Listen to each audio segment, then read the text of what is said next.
प्रायोजक हैं cancer healer centre, a new beginning.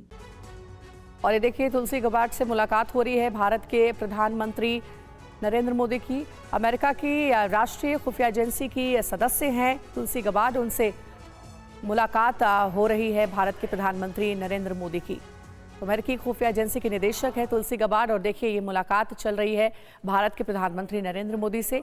आज द्विपक्षीय वार्ता भी होनी है अमेरिकी राष्ट्रपति डोनाल्ड ट्रंप के साथ। भारत के पीएम नरेंद्र मोदी की 2 दिन के अमेरिका दौरे पर वॉशिंगटन डीसी पहुंच गए हैं नरेंद्र मोदी। वॉशिंगटन में प्रधानमंत्री नरेंद्र मोदी का भव्य स्वागत हुआ है। कई रिपोर्ट्स भी हमने आपको दिखाई है, जहां वॉशिंगटन में रहने वाले भारतीयों में भी खासा उत्साह नजर आ रहा है भारत के प्रधानमंत्री से मिलने के लिए, उन्हें देखने के लिए। और देखिए, मुलाकात का सिलसिला अब शुरू हो गया। तुलसी गबार्ड के साथ की मुलाकात हो रही है भारत के पीएम नरेंद्र मोदी की।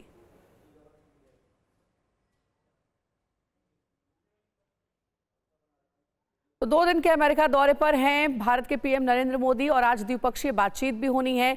मेक इन इंडिया के तहत भारत में इन्वेस्टमेंट को लेकर के भी पीएम मोदी बात कर सकते हैं अमेरिकी राष्ट्रपति डोनाल्ड ट्रंप के साथ। हालांकि इससे पहले भी डोनाल्ड ट्रंप से मुलाकात हो चुकी है भारत के प्रधानमंत्री की, लेकिन राष्ट्रपति बनने के बाद ये पहली मुलाकात होगी डोनाल्ड ट्रंप के साथ नरेंद्र मोदी की। 2 दिन के अमेरिका दौरे पर हैं। आज राष्ट्रपति ट्रंप और पीएम मोदी की मुलाकात होगी, द्विपक्षीय वार्ता भी होगी। कई अहम मुद्दों पर बातचीत संभव है। सैन्य समझौता भी हो सकता है, वेपन डील भी होगी, अमेरिका से और अधिक रियायत की बातचीत भी करेंगे। सेमीकंडक्टर, डिजिटल इकोनॉमी और एआई मुख्य मुद्दा होगा बातचीत का। मेक इन इंडिया के तहत भारत में इन्वेस्टमेंट को लेकर के भी बातचीत होगी। और वहीं ट्रंप ने पुतिन और ज़ेलेंस्की से बात की है। ऐसे में सवाल यह है कि क्या अब रूस यूक्रेन युद्ध रुक जाएगा? समझने के लिए संवाददाता मनीष झा की रिपोर्ट देखिए। पिछले कुछ घंटे में ऐसा हुआ है जिस पर आप गौर करेंगे तो आपको पता चलेगा कि दुनिया कितनी तेजी से बदल रही है। और उसके केंद्र में है व्हाइट हाउस, जो ठीक मेरे पीछे है, यानी वो जगह जहां पर अमेरिकी राष्ट्रपति डोनाल्ड ट्रंप हैं। और ट्रंप पूरी तरह से एक्शन मोड में आ गए हैं, जिसके तहत ट्रंप ने दोबारा राष्ट्रपति बनने के बाद पहली बार रूस के राष्ट्रपति व्लादिमीर पुतिन से बात की। वैसे मौका तो था रूस यूक्रेन युद्ध को खत्म करने को लेकर, लेकिन पुतिन और ट्रंप की बातचीत में एक खास बात पर चर्चा हुई कि कैसे अमेरिका और रूस का गठबंधन बन सकता है।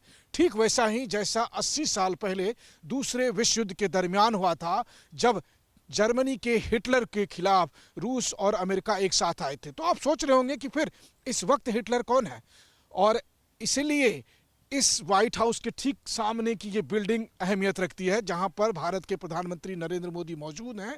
और मोदी, पुतिन और ट्रंप की एक त्रिमूर्ति पूरी दुनिया के सामने मौजूदा समय के हिटलर कहे जाने वाले चीन के राष्ट्रपति शी जिनपिंग की घेराबंदी कर सकते हैं। यानी वैश्विक राजनीति में कितनी बड़ी हलचल होने वाली है, इसका आप अंदाजा लगा लीजिए। जब मोदी, पुतिन और ट्रंप, तीनों नेता जो एक ही तरह से सोचते हैं, और इन तीनों का कॉमन दुश्मन चीन है, ये बात आप समझ सकते हैं। आप सोचते होंगे कि क्या रूस चीन के खिलाफ अमेरिका के साथ आएगा, तो इस बात को मत भूलिए कि दूसरे सुपर पावर के तौर पर चीन को उभरता हुआ देख रूस पचा नहीं सकता है। अभी फिलहाल रूस की मजबूरी है, लेकिन अगर मौका मिला तो रूस, अमेरिका और भारत का वो गठबंधन तैयार होने वाला है जो चीन की चुनौतियों से निपटने के लिए जिनपिंग की घेराबंदी करेगा। और उसके एक तरफ ब्लेयर हाउस, दूसरी तरफ व्हाइट हाउस में बैठे मोदी और ट्रंप की जो मुलाकात है, वो दरअसल इसमें निर्णायक साबित होगी।